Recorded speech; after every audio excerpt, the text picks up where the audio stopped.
Excellent. Welcome to Meet the Candidates, our second year doing this.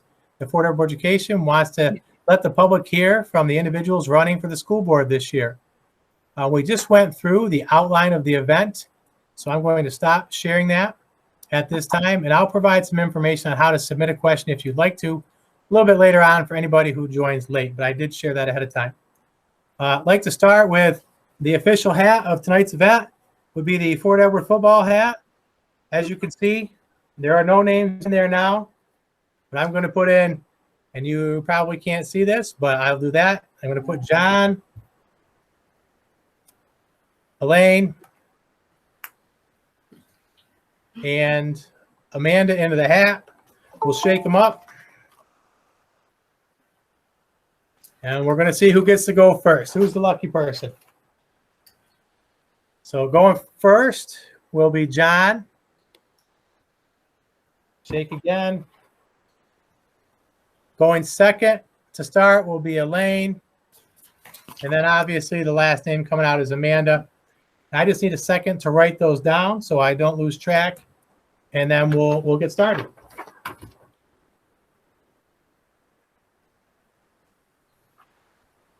Dan, do you want everybody to have their mic muted when they're not speaking? Yeah, anybody who's coming on, if you could mute your mic. If I find a mic that's not muted, that isn't one of the candidates, I'm going to mute you anyways. But it'll be helpful as far as feedback goes and to make sure that everyone that's out there trying to hear is able to hear. So if you can keep your mic muted and just unmute when you're able to talk. And we're asking that tonight, this event, there's only 4 people talking this evening. One is me, and then our 3 Board of Education candidates, Elaine, John, and Amanda. That being said, we are ready to begin. I just want to make sure I have my stopwatch ready. Give me 1 second. All right. So, John, we will start with you. Could you please provide your opening remarks and statements, and please let us know why you're running for the board and what skills, experience, and knowledge you have that make you one of the best candidates for the position. Thanks, Dan. Can you hear me? Thank you, everybody, for attending. First of all, I care about this community. We've lived here over 3 years. Our nephews go to school at Fort Edward. Our neighbors' kids go to school in Fort Edward. So from them, I've learned a true appreciation of the small school environment. I enjoy living here. We moved here to be part of a vibrant community. I think the school is essential in that community. I think that the teachers, the administration, the students, the parents, and the community as a whole deserve a board that's transparent. They deserve a board that cares about the community in an unbiased fashion and was willing to work with each other and other entities within that community. I think that I bring a culture of integrity. I think that I bring a very strong ethical background, but I also bring a nice educational background to the table. And I do have years and years of military budgetary experience in the hundreds of millions of dollars. So the figures don't intimidate me a bit. I wish everybody luck. And I think that whoever gets on this board will do a great job. Thank you. Thanks, John. Need 1 second to reset. And moving on next to Elaine. Elaine, same thing, your opening remarks or statement. Why are you running for the Board of Education, and what skills, experience, and knowledge do you have that make you one of the best candidates for the board? Okay. Well, I'm running for the board because I think it's time for a change. Being part of the merger study for the last year has shown that I think if we combined with Selkirk Falls, we have a chance to really offer a lot, not only for our community, but for our students and for our teachers. My background was in healthcare. I handled budgets, personnel, and had a lot of experience with that, had experience with promoting things within my department. Bringing the hospital up to par with our computer system in cardiac management. And I think I can bring a lot to that. I bring a lot with management. I think that our teachers and our students deserve better than what they have right now. And I think merging with South Glens Falls would give them the opportunities that they deserve. And that's it. Excellent. Thank you, Elaine. And next up, Amanda, your opening remarks or statement. Why are you running for the Board of Education, and what skills, experience, and knowledge do you have that make you one of the best candidates for the board? Good evening, everyone. My name is Amanda Durkee, and I've been a resident of Fort Edward since 2007. My husband, Jeff Durkee, is a lifelong resident of Fort Edward and a current teacher at the school. Our son, Grayson, is 5 years old, and he is in kindergarten. I am in my 15th year as the school psychologist and special education chairperson at Johnsburg Central School in North Creek. Pretty basically, I'm running for the board because I want to be a part of the Board of Education. I have been actively involved as a community member with the Fort Edward Board of Education. I started attending Board of Education meetings back in 2015. Initially, my attendance was sporadic. However, for the last 2 school years, I have attended almost every Board of Education and Finance Committee meeting. I have done my best to stay involved, informed, and transparent. I approach things with a solution-oriented mindset. I am very good at gathering information, analyzing information, communicating with others, and then generating ideas. I have been described by others who have worked with me as diligent, passionate, and compassionate. My experience, knowledge, work ethic, communication skills, professionalism, and integrity are all qualities that make me an exceptional candidate for the Fort Edward Board of Education. Thank you, Amanda.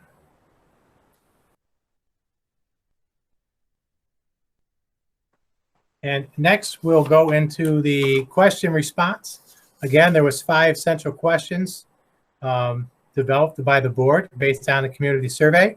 Each candidate will have 2 minutes to respond. And this time, Elaine will go first.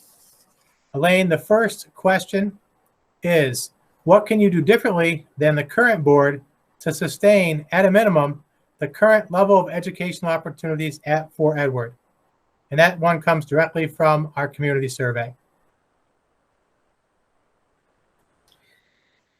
That really is a hard one. I think in our current climate of our financial limitations, I think it's difficult for us to be able to offer our students what they can. I think our current board has done a phenomenal job of trying to offer what they can for our students and for our teachers. But I really think we have to look at the long game and what we can do long term to offer our students and our taxpayers. And long term, with our enrollment going down, 40 students this year, what's going to continue to happen? I really think that we have to look at what the best is for everybody in Fort Edward, not just the people that want to keep it here at all costs. I think we need to look at everybody, all the taxpayers, the people who have lived here forever. And I think we need to look at the writing on the wall. Okay, thank you, Elaine. Next up is Amanda. Amanda, it'll be the same question. What can you do differently than the current board to sustain, at a minimum, the current level of educational opportunities at Fort Edward? This is an interesting question, and I do not feel that anything specific needs to be done differently. I think that we need to stick with a forward-thinking and solution-oriented mindset. I feel that we should only look back for the purpose of extracting lessons learned and to help drive our decisions forward. As with everything in life, hindsight is 20/20. Looking back, I'm sure that there is plenty of room for blame, should have, could have, and would have. However, shame and blame do nothing to drive us forward.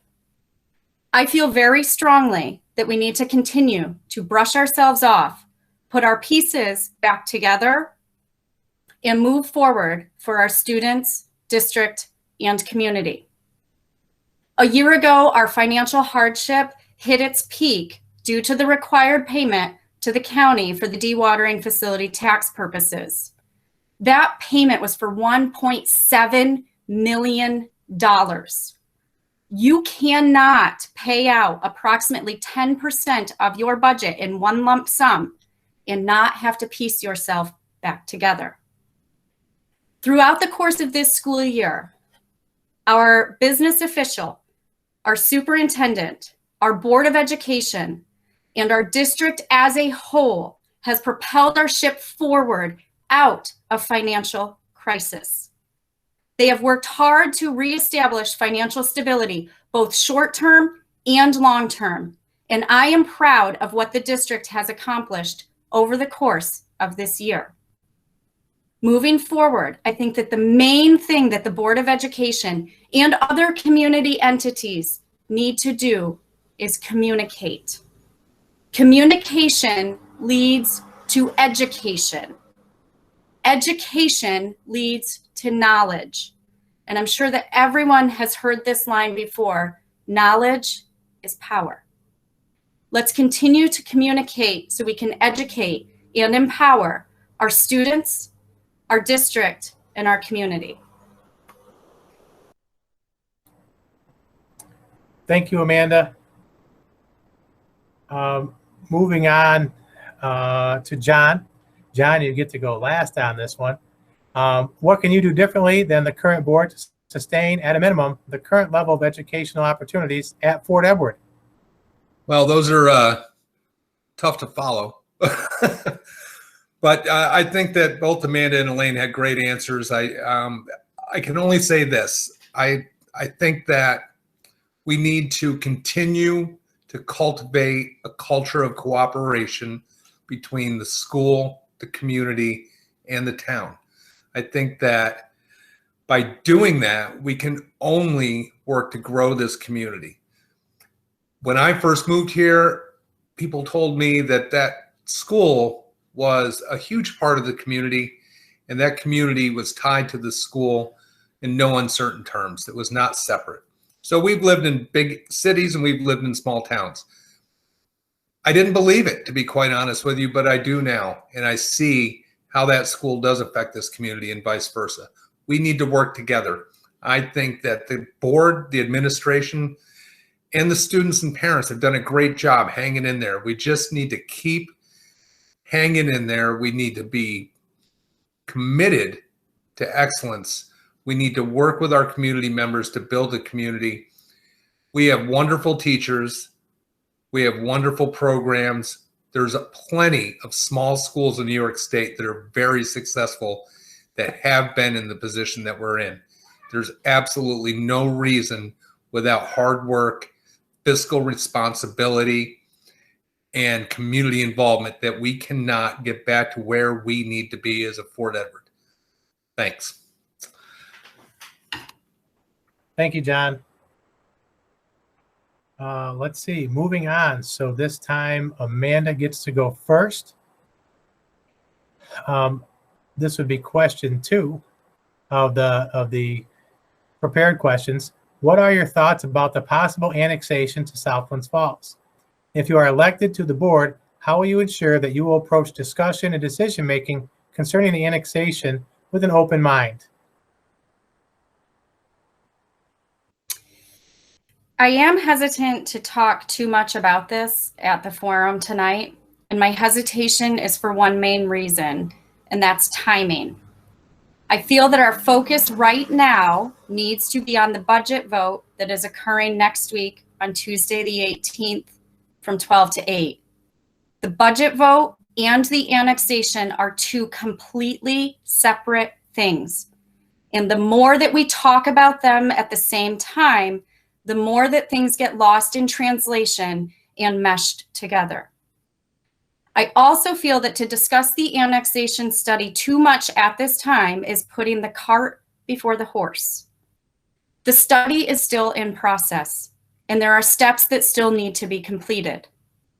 Once the information gets formally rolled out to the communities, this is when I feel further and deeper discussion on this topic is appropriate. I can tell you that I've been actively involved with every piece of this process. I have attended all community forums, attended the pre-merger study presentation. I wrote a lengthy letter regarding the pre-merger study to the Board of Education, completed all forms and questionnaires that were distributed from the school, and finally, I have been an active member on the Annexation Study Committee. I am informed, I am educated, I do not have my head in the sand. I have a clear opinion on this, and I do not feel that the annexation is what is best for our students, district, and our community as a whole. I will be more than happy to elaborate on this in the future once the study is complete, but for now, I want this piece very, very clear. The district has put together a good and healthy budget for the 21-22 school year.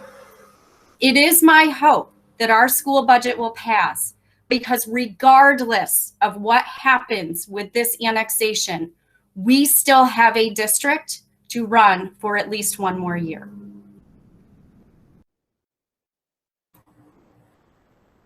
Thank you, Amanda. And if I'm doing this correctly, that means John is next. John, same question. What are your thoughts about the possible annexation to South Glens Falls? And if you are elected to the school board, how will you ensure that you will approach discussion and decision-making concerning the annexation with an open mind? Well, all three of us are members of the committee, so we've all heard, or more or less seen on PowerPoint, the information that was provided. I am not in favor of the annexation. I don't believe that's a secret. I was on the fence at the beginning, but after looking at not only the data that the consultants provided, but data from throughout the state, I do not feel that this is the best long-term solution for not only the school, but the community. I agree with Amanda that I don't want to send mixed messages, and I don't want people to confuse the votes, which is honestly what happened the last time. I think that a lot of people were mixing messages between merging and the budget. But that being said, I don't believe it's a good long-term solution. I don't believe there's enough guarantees in that proposition. We don't know, and we have no control over how that money will be spent. We don't know about jobs for the Fort Edward teachers if we were to be annexed. We don't know, even though there's an assurance from both boards, we really don't know how long we're going to keep the Fort Edward school open. And if that school is closed and something happens, like it's sold or rented, does Fort Edward benefit from that? I don't think so. I think it's the district that owns it, and that would be South Glens Falls. They have more benefit to do this than we do.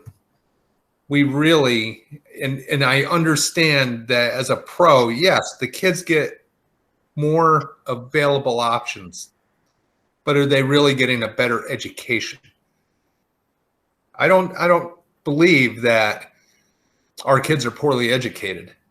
I think that we just need to come up a little bit, and it's just going to take the community. Somebody said once, it takes a village. Well, it's our village, and we need to do it. Thanks. Thanks, John. Next up, Elaine, the same question. What are your thoughts about the possible annexation to South Glens Falls? And if you are elected to the school board, how will you ensure that you will approach discussion and decision-making concerning the annexation with an open mind? Well, to start with, I guess it's no surprise that I am pro-merger. Last year, I ran on the idea that I didn't know what I don't know, and that I wanted to see what the merger study had to say. Was it going to be beneficial for Fort Edward? Was it going to be beneficial for South Glens Falls? Having been part of the study for the last year, I can say I believe it is beneficial for Fort Edward, beneficial for South Glens Falls. I had 2 kids who went through Fort Edward. Yes, they've done very well since they graduated. But my daughter, who is an educator now in Illinois, just told me this morning, when she got to college, she was ill prepared. She had 2 students in her Spanish class when she was in high school. She got into college, she didn't know Spanish. And she said that's where she would have flourished if she could have been in a Spanish class with more students. So that right there told me that, you know what? The kids need more. And I think our kids can compete on all levels. I think our teachers can compete on all levels. We have great kids. We have great students. I think we can't sustain the number of students we have. We're not going to be getting more students. We have no place for them to come from. So what we're going to end up doing is get more and more dwindling. And then what are we going to do? We're going to start spending all this money for 100 students. And what do? If we don't merge now, we're going to get to the point where we're not going to merge, and then we're not going to have a chance to. And then where is Fort Edward going to be? So, but my main focus is we need to let the people of Fort Edward decide. The board can't decide if this goes to the people. It has to be the people's vote, not my vote, not the board's vote. It's got to go to the people. Okay. That's time. Yep. Thanks, Elaine. Yeah. And just so everybody out there knows, I'm not stopping everybody right at the time. I'm trying to let you finish your thoughts. But if it goes, I will raise my hand and just say that we've got to move on. But I want to make sure we get complete thoughts, because that's important to everybody who's on here this evening. They want to hear complete thoughts from people. So again, if I'm doing this right, we're back up to John. And if I get it wrong, like I said, just raise your hand and let me know. So John, this would be question 3 from the outline. How will you handle actual and perceived conflicts of interest involving your personal or familial connections to other board members or school employees? And how will you handle any similar conflicts that you believe other board members might have? Well, living in Fort Edward and having my in-laws right across the street, I've found that it's pretty darn hard to live in the village and not be somehow connected to somebody else. So that being said, I truly believe that anybody on this board, whether it's now or in the future, is professional enough to either A, admit that they have a conflict, or B, overcome that conflict and vote the right way. I think that if there is a conflict that you cannot overcome, then you should be, or whoever should be, professional enough to take that to the board and the president of the board and recuse themselves from that particular situation. If that does not happen and there's an obvious conflict and that person doesn't take themselves out of the picture, then maybe the board and the president should take some action in that. As far as myself goes, if I feel that there's a conflict, maybe something with one of the kids or, a teacher or whoever, I would more than happily discuss this with the board members to make sure that I could do this with good conscience and ethical behavior. If I didn't feel that I could vote unbiased, I would take myself out of that situation. Thank you. Thanks, John. Elaine, same question. how will you handle actual and perceived conflicts of interest involving your personal or familial connections to other board members or school employees? And how will you handle any similar conflicts that you believe other board members might have? For myself, I would discuss it with the board, and if there was a conflict of interest, or even if it was perceived, then I would recuse myself, because I'm not going to want to put myself or the board in a position where there would be a question about a vote that I was in on. It's just not who I am. I'm too transparent for that. So I would definitely take myself off a vote. And I think for anybody else on the board, if I had a question about it, I would bring it up to the board and discuss it as a full board, and then let the board decide. Excellent. Thank you, Elaine. Amanda, same question. How will you handle actual and perceived conflicts of interest involving your personal or familial connections to other board members or school employees? And how will you handle any similar conflicts that you believe other board members might have? I'd like to call a spade and acknowledge that this question is written especially for me, and I'm more than happy to answer it. I am an open, honest, and transparent person. For those who do not know, my husband is a teacher at Fort Edward, and my sister-in-law, Christina Durkee, is a current Board of Education member. These relationships could and would be considered conflicts of interest. I will say that if elected, I would not be the first person in Fort Edward or in the state of New York to have a conflict of interest on a Board of Education. How will I handle that? I can assure people that I would handle things professionally, mindfully, and openly.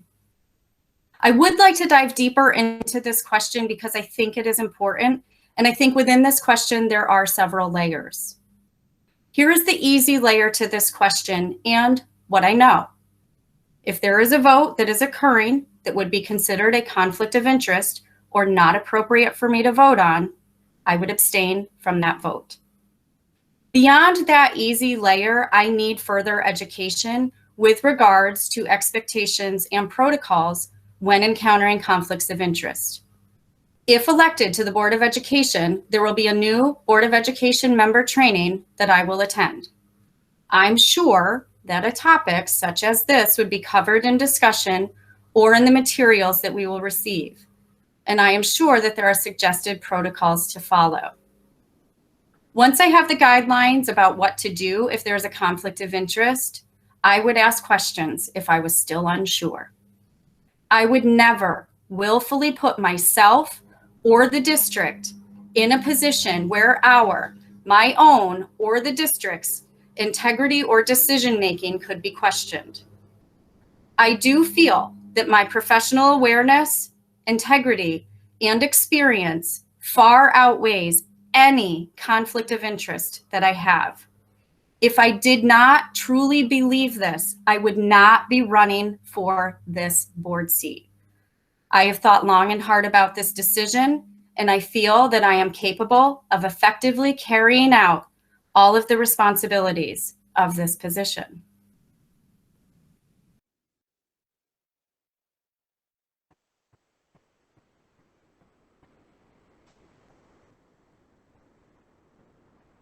Okay, and moving on to the next question, we'll start with Elaine. Elaine, this is question 4 from the outline. What experience do you have with large budgets and the school budget development process?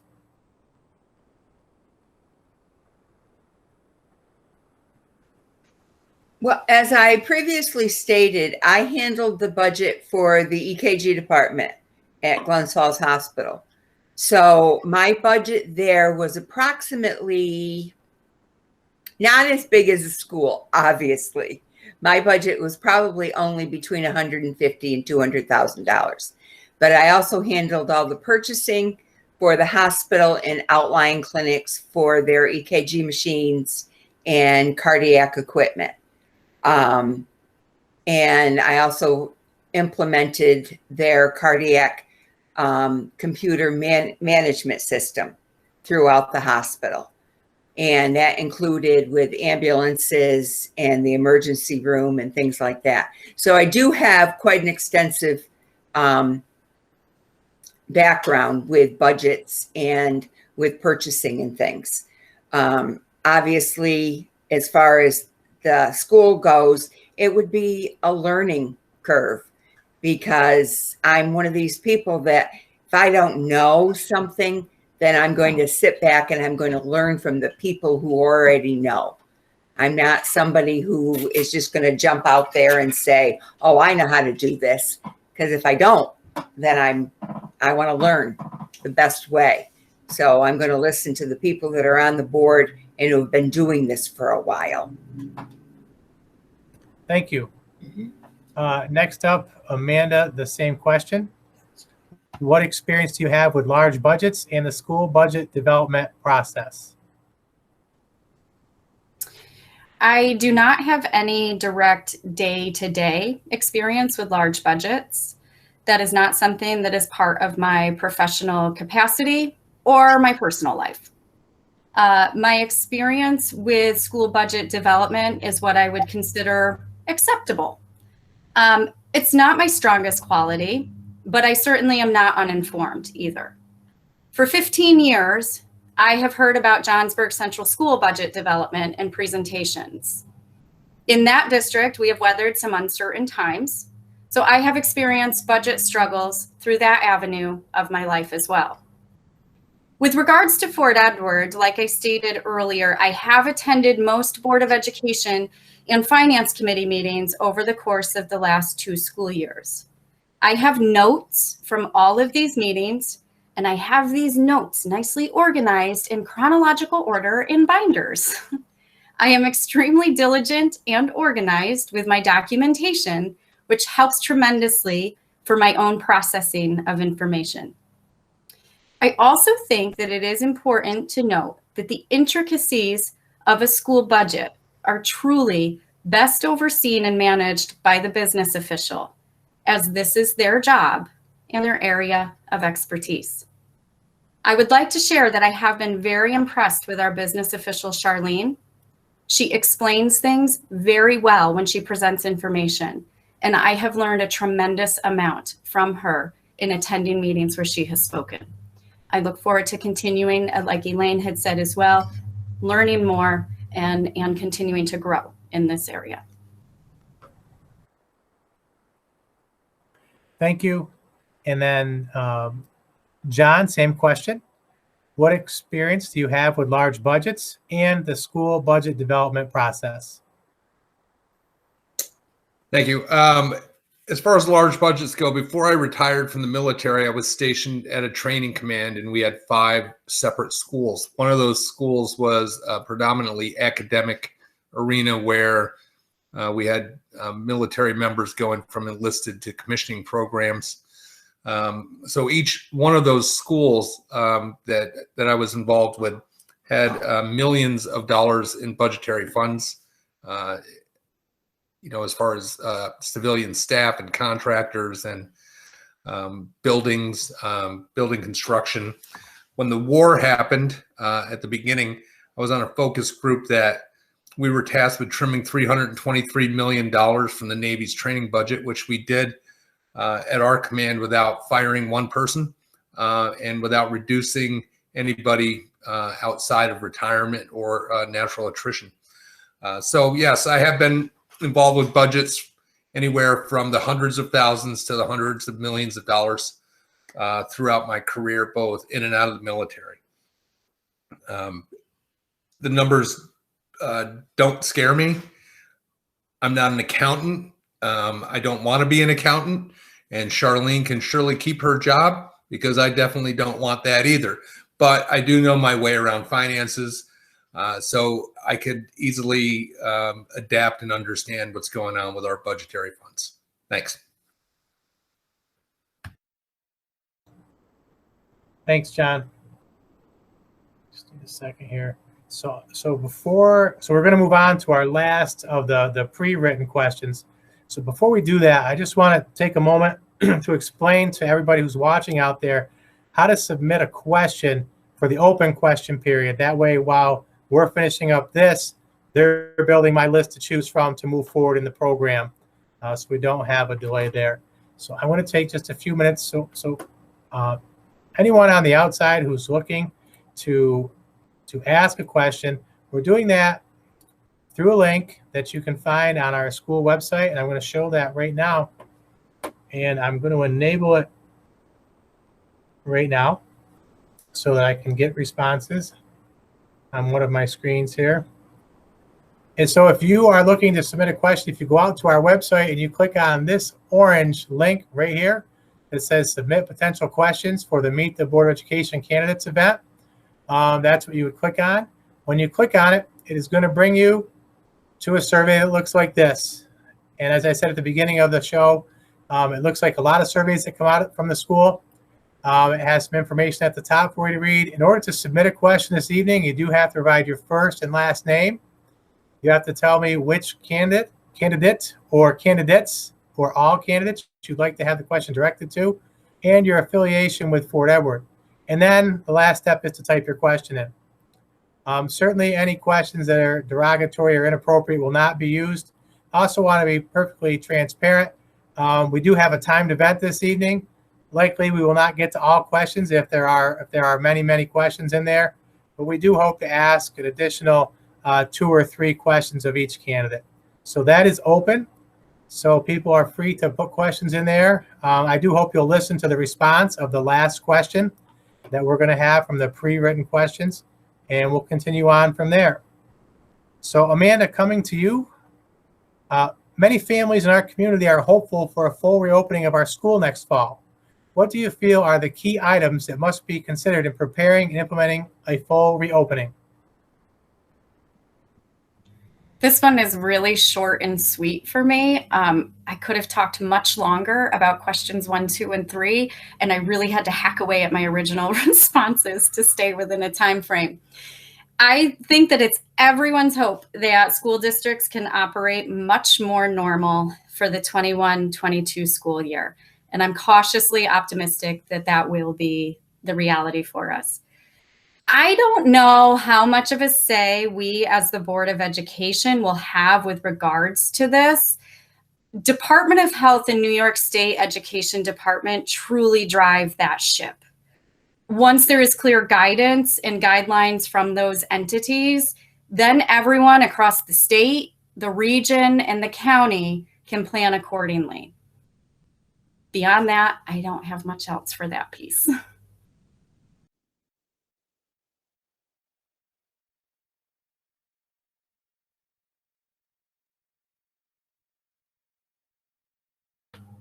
You're muted, Dan. I thought I was going to make it through without doing that once in this event. Thank you. So moving back to the top of my list to John. John, same question. Many families in our community are hopeful for a full reopening of our school next fall. What do you feel are the key items that must be considered in preparing and implementing a full reopening? Well, I think a few things deserve to happen. So I think the first thing with the families, are you ready? Are you ready to send your son or daughter back to school? Logistically, do we have transportation set aside? Do we have childcare? If you're going back to work now and your son or daughter's going back to school, is that something that you're ready to happen? Are the teachers ready? We've been doing half remote. They've been on the computer. They haven't had full classrooms. Are they mentally and emotionally prepared to deal with all those kids at one time after a year of being off? I think they would be excited to get back in the classroom. Is the administration ready? Are you ready to handle all the questions? Are you ready to handle all the crying? Are you ready to handle the first grader that hasn't been in real school before, every day for a week, wants mom or dad, or even grandma because she gives the best snacks? Are you ready? The second thing is excitement. If we're going to go back to school, we need to start building excitement in the community. get these kids and the parents excited about getting back in that classroom and make it fun. This is an opportunity for our school and every school to take advantage of something that is going to be brand new to a lot of kids coming back to a classroom. I think as a board, no, do we directly impact these decisions? Absolutely not. But can we reach out to the community and make this an event? Can we make this something to look forward to? Can we help the teachers and the administration be ready? Absolutely. But the first and foremost is those kids have to be excited to come back. They have to be ready to sit in those seats, and the teachers and they have to be ready to be a team and start learning face to face again. Thanks.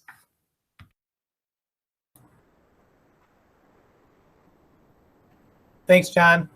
So just want to make sure that I say it once again. The question link is live. I do have one in there that I'm going to ask right now, and it's going to be directed at all candidates. So that means, oh no, I forgot. I got to do Elaine. Sorry, Elaine. I did great till the end. Oh my goodness. Sorry, Elaine. Many families in our community are hopeful for a full reopening of our school next fall. What do you feel are the key items that must be considered in preparing and implementing a full reopening? I'm going to be short and sweet because I agree with Amanda. We don't have a lot of control over this. I think it has to do with the education department. And I think if they say it's a go, our kids, our teachers, our parents, everybody will be ready for it. Because I have kids in Illinois, and they went back full time about 4 weeks ago, and everybody handled it beautifully.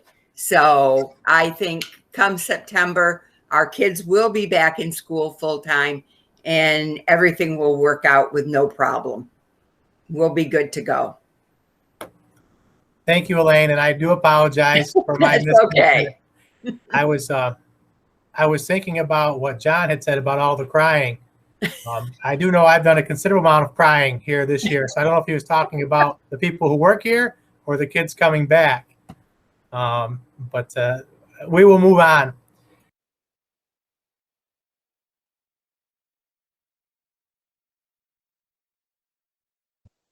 You muted yourself again, Dan.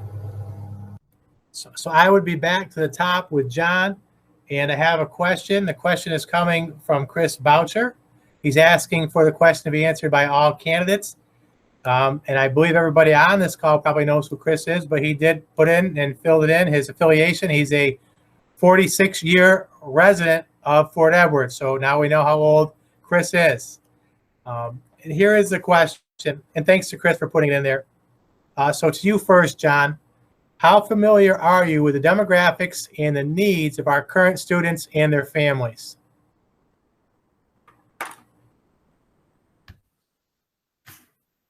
Well, Chris, you're not as old as I am, but getting there.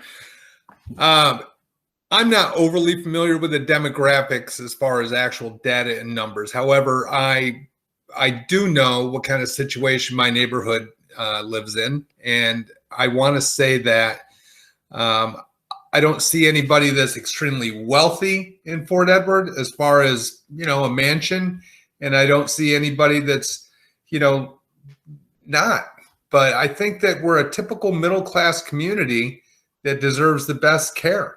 And so to answer your question shortly, I don't know the data, so I can't answer that honestly. I just know what I see when I walk around the village with the dog, and I know what I see in my neighborhood. I'll become more educated on that, I hope. But I think that, we just all have a responsibility to each other to take care of each other. Thank you, John. And next to Elaine. Elaine, the same question. How familiar are you with the demographics and needs of our current students and their families? I'm probably not as informed about students and their families. But looking at the entire village, I think we have students in need. We have families that don't have students that are in need. So I think we have both. We have middle class, we have lower income, we have elderly trying to keep their homes. So I think we need to look at all of that going forward. Awesome. Thank you, Elaine. And Amanda, same question. How familiar are you with the demographics and needs of our current students and their families? I think that's a great question and a good area to actually think about and bring to the attention of prospective Board of Education members. I think it's an area that I would need to get more information on, like the others are saying also. There are a few pieces that I think I do know and understand. The one area that I would say that I know is the fact that our whole school is on the free and reduced lunch program. So that being a fact, that that kind of shows you what your demographics are of the population that you're serving within your district. So that piece I know. The other information that I have, I really wouldn't even be comfortable like reporting out on it because it's technically what would be considered hearsay. You know, I've heard it from, you know, people who maybe work in the district or different things like that. And so I feel like I have an understanding, I have a general awareness. I don't think that we're that much better or worse than any other districts. I think that it's an area that would need to be gather more information on to make sure that we are meeting all of the needs of our families. Thank you, Amanda. So that was the only question I received through the link, and I just went on while Amanda was providing her response to make sure the link is working. I was able to put a response in myself, so I know it's working. So we'll give it, I say we give it about 2 minutes, right? And while we're giving it 2 minutes, I'm going to skip ahead and provide some of my reminders. And I'll probably do it a second time if we get another question. But if not, if we don't get any more questions by the time I'm finished, then we'll close for the evening. But I want to thank all three candidates for being on tonight and participating. Although I spent many hours over the last couple of years on these types of things with lots and lots of community members watching and listening, I know that's not necessarily normal for everyone. So I thank you for taking the time to be here and adapting to the way we have to do this. And I want to let you know the board really appreciates it. And I'm certain that the community does as well. Some final information. Just want to make sure everybody here knows that the Board of Education election and budget vote is next Tuesday, May 18th, on my daughter's birthday, from noon to 8 in the elementary lobby. It is an in-person vote this year. So you have to come out to vote. If you are looking for an absentee ballot, the deadline to have that mailed to you has passed. That deadline would have been the 11th. And absentee ballots that are out there in the community must be received by the district clerk, Toby Bissett, by 5 p.m. on the day of the election, May 18th. We want everybody to have a chance to vote. And there's one other piece of information I wanted to share, and I'm thinking that most likely everybody on this call may have already heard this or know this. But there's an article that was in the Post-R that ran. It started Monday evening as an online article, and there was a pretty critical error in that article. And I just had barely traveled home from our board meeting and got to my house and got a few messages. And incorrectly, the Post-R had put in their online version that individual taxpayer who owned a house of $100,000 assessed value, that their taxes was going up $207. That was incorrect. They also said the rate was going up by $2.07. That was incorrect. I was able to make some telephone calls quickly that evening. It was changed quickly online, at least part of it was, and the change was also made on the $62 rather than the $207 before it went to print. The part that did not get changed before it went to print was the part about that stated that the tax rate was going up by $2.07 per thousand. So I want to make sure everybody has the correct information. The correct information, ironically, was shared at the budget hearing that same night, just an hour or so before that article was released. The correct information is, based on the most recent assessment values that we've received from the Real Property Office in Washington County, the house assessed at $100,000 will pay $62 more than they did last year in school taxes. The rate is going up 62 cents from $29.28 last year to $29.90 this year, with the most current assessment values available to me as of tonight, a matter of fact. So I just wanted to take a moment to say that. Certainly, the Post-Star makes mistakes. They're humans like everybody else. And I do appreciate that they took the time to change it as quickly as they could. And I just wanted to make sure everybody in the public, or anybody who listens to recording afterwards, is able to get that correct information. So I did get one more question. So this is going to be our last question for this evening, and it's going to be directed to all of the participants, all the candidates here tonight. And it looks like this time I start with Amanda. Oh no, I start with Elaine. Sorry, I start with Elaine on this one. I've got my little check marks here. Give me 1 second to get the whole question.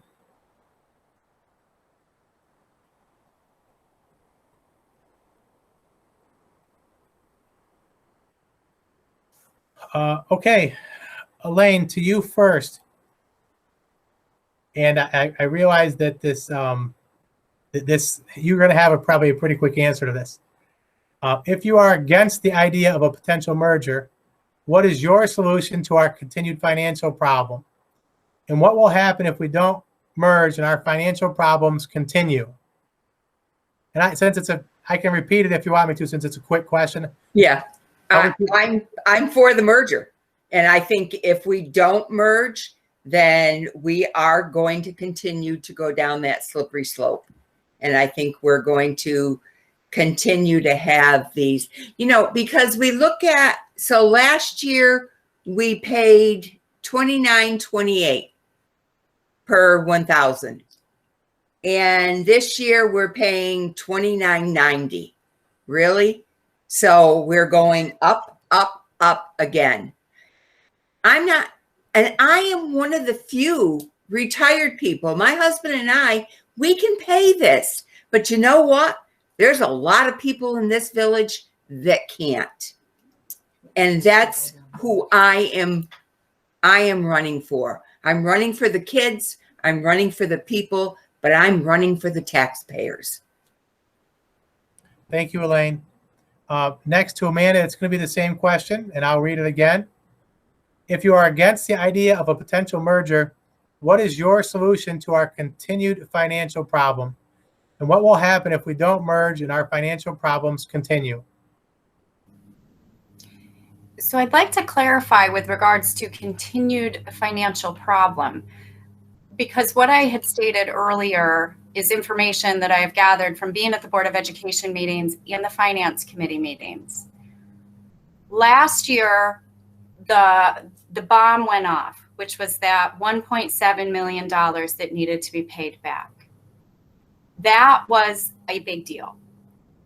Now we have spent this year putting ourselves back together, and we have made tremendous financial gains and improvement.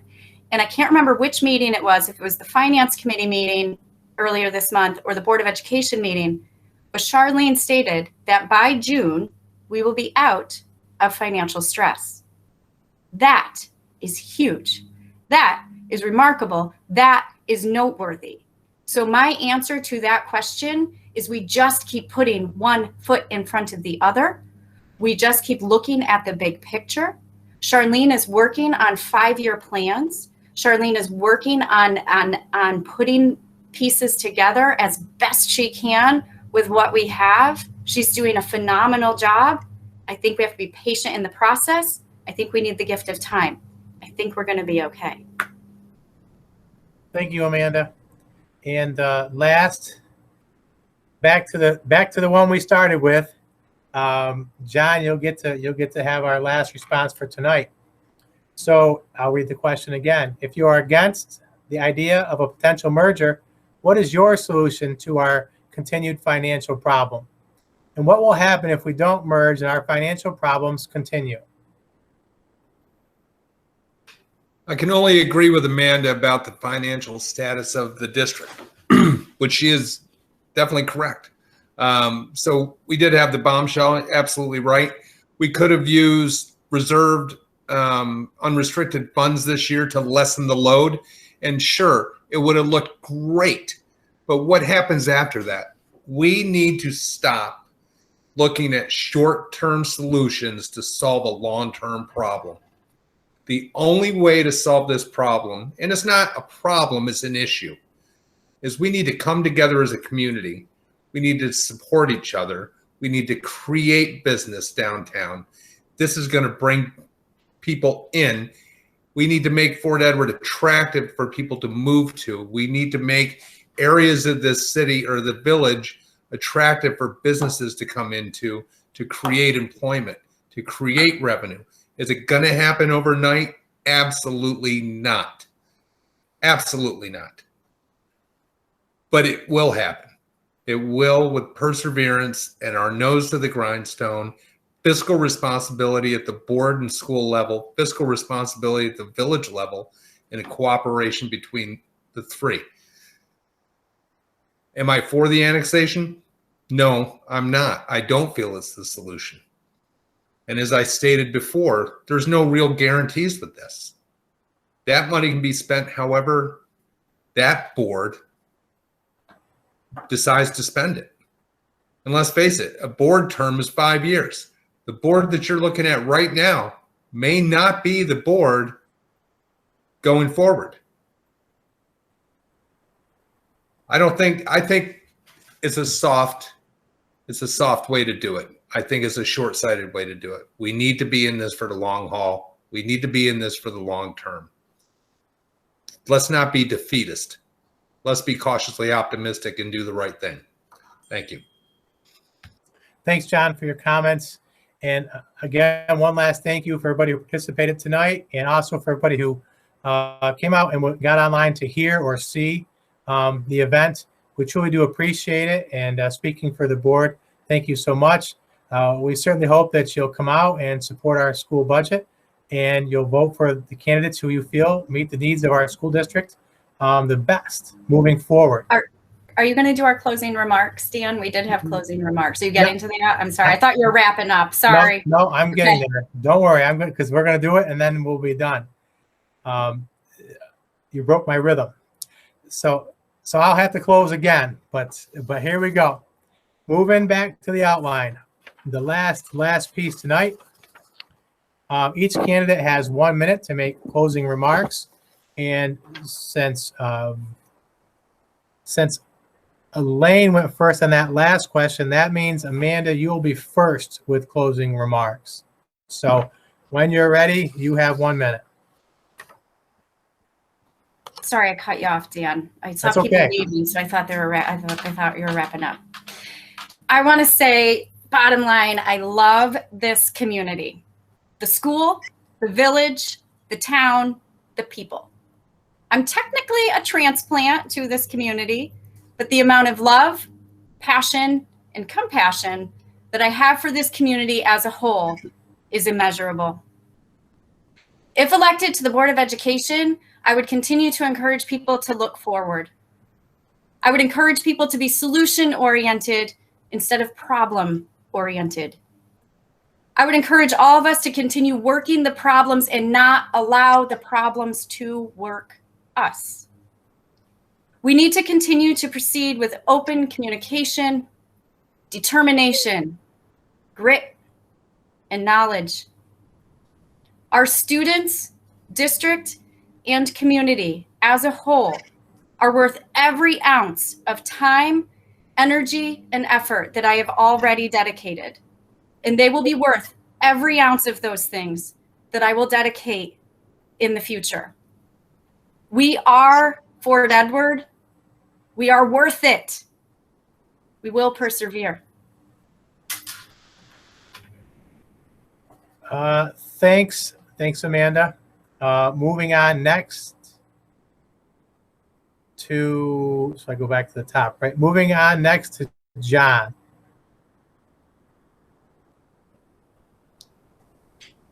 Let's be the village we want our children, grandchildren, and other people's grandchildren and children to move to and live in. Let's be the school that we want our kids to go to. We can do this. Is it tough? Absolutely. Is it going to be a lot of hard work? Yes. Are we going to have to make decisions as a board and as a community that, hey, they're hard. They're hard decisions. Some of them aren't popular. Some of them you're not going to like. That's not our job as a board. The board's job is to make the right decisions for the right reason and for the good of the entire community.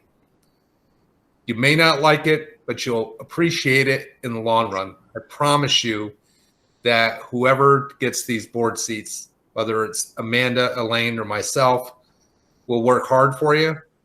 We'll do our best job. We'll do it ethically, and we'll do it with respect. But let's move in the right direction, not backwards, forwards, with our heads down, our nose to the grindstone, and let's get it done like a real community should. Thank you. Thank you, John. And last but not least, Elaine, you're going to have our last set of closing remarks tonight when you're ready. Okay. As a 68-year resident here, I have lived here my entire life. Still have the same friends that I've had since I was born. Raised my children here. I think going forward, it's time for us to move into the next century for our children. I want Fort Edward to flourish. I volunteer in Fort Edward. Fort Edward has my heart. I've never moved. I've always lived here. And I agree with John. Any of the three of us that they pick is going to do well for the village. We've all got Fort Edward in our hearts. I would say I'm the pick because I'm the alternative to the other two. So let the voting begin. And I hope that in the end, the board will allow the people to vote on the merger. That's the important thing. It should be up to the people. Thank you. Thank you, Elaine. So my last closing, please get out and vote. Tuesday, May 18th, noon to 8 in the lobby. And if you have an absentee ballot that you've received, make sure it's back in by 5 p.m. on the 18th. And lastly, good luck to all of us on our school budget vote. And good luck to all three of the Board of Education candidates. Thanks, everybody, and have a great night.